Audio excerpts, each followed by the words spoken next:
अच्छा, एक तो हमने कहा था ना कि हीमोग्लोबिन की अगर हमारे पास जो सल्फ हाइड्रेट ग्रुप हैं उनकी अगर रिडक्शन ही हो जाएगी और ऑक्सीडेशन हो जाएगी तो उससे क्या होगा कि वो मैसेज की शक्ल में चला जाएगा, मतलब मैसेज बना लेगा और हमारे पास हीम्स बॉडीज सी बन जाती हैं जो कि मेम्ब्रेन के साथ अटैच हो जाती हैं। और दूसरी बात ये कि जो मेम्ब्रेन होती है आरबीसीज की वो भी हमारे पास रिजिड हो जाती है, जब वो स्प्लीन से गुजरती है तो उसकी डिस्ट्रक्शन हो जाती है जिसके रिजल्ट में हमारे पास हीमोलिटिक एनीमिया आ जाता है। अब इसकी डेफिशिएंसी का एक बेनिफिट लिखा हुआ है हमारी बुक में।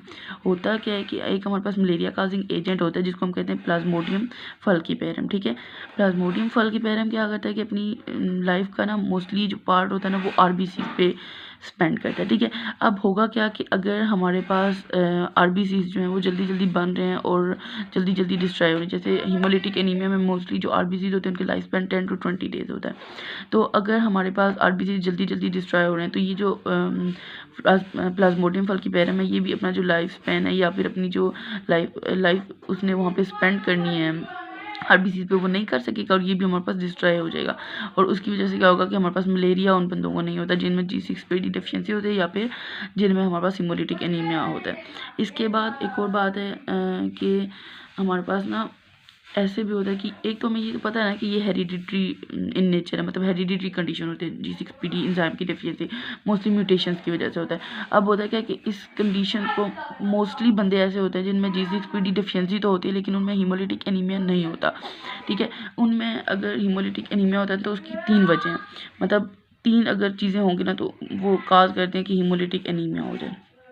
3 चीज़ें उस चीज़ को बढ़ा देती हैं G6PD डेफिशिएंसी को, मतलब उसकी कंडीशन को इंक्रीज़ करती हैं। ठीक है, अब होगा क्या कि उनमें क्या होता है कि अगर हम कोई भी उन्हें ऑक्सीडेंट ड्रग्स देते हैं, ठीक है, ऑक्सीडेंट ड्रग से क्या होगा कि अगर हम उसको ड्रग देंगे तो उसके रिजल्ट में हमें पता है कि ऑक्सीडेंट ड्रग्स हैं, ठीक है, वो अपना काम तो करेंगे लेकिन बॉडी में जाकर उन्हें रिड्यूस करना है। रिड्यूस करने के लिए NADPH तो प्रेजेंट नहीं है।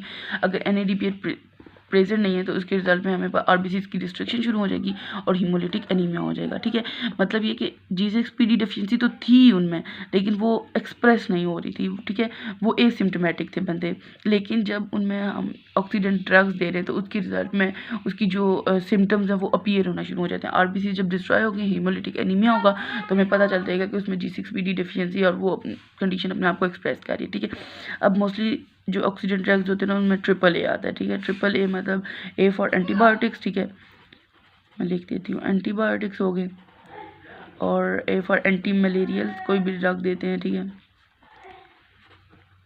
और इसके अलावा A फॉर एंटीपायरेटिक। सही है,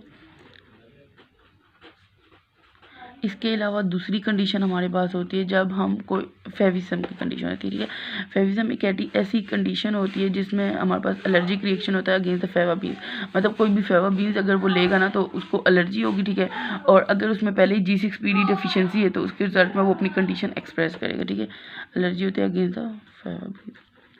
ठीक है, ये मेडिटेरेनियन जो मतलब वेरिएंट्स में ज़्यादा होती है। ठीक है, थर्ड हमारे पास कंडीशन आती है इन्फेक्शन। ठीक है, इन्फेक्शन में ऐसे कि हमें पता है कोई भी इन्फेक्शन हुआ है, ठीक है, कोई भी डिजीज़ काजिंग जो एजेंट है वो बॉडी में इंटर हुआ है। जब डिजीज़ काजिंग एजेंट इंटर होगा तो उसके रिजल्ट में इन्फेक्शन होगा।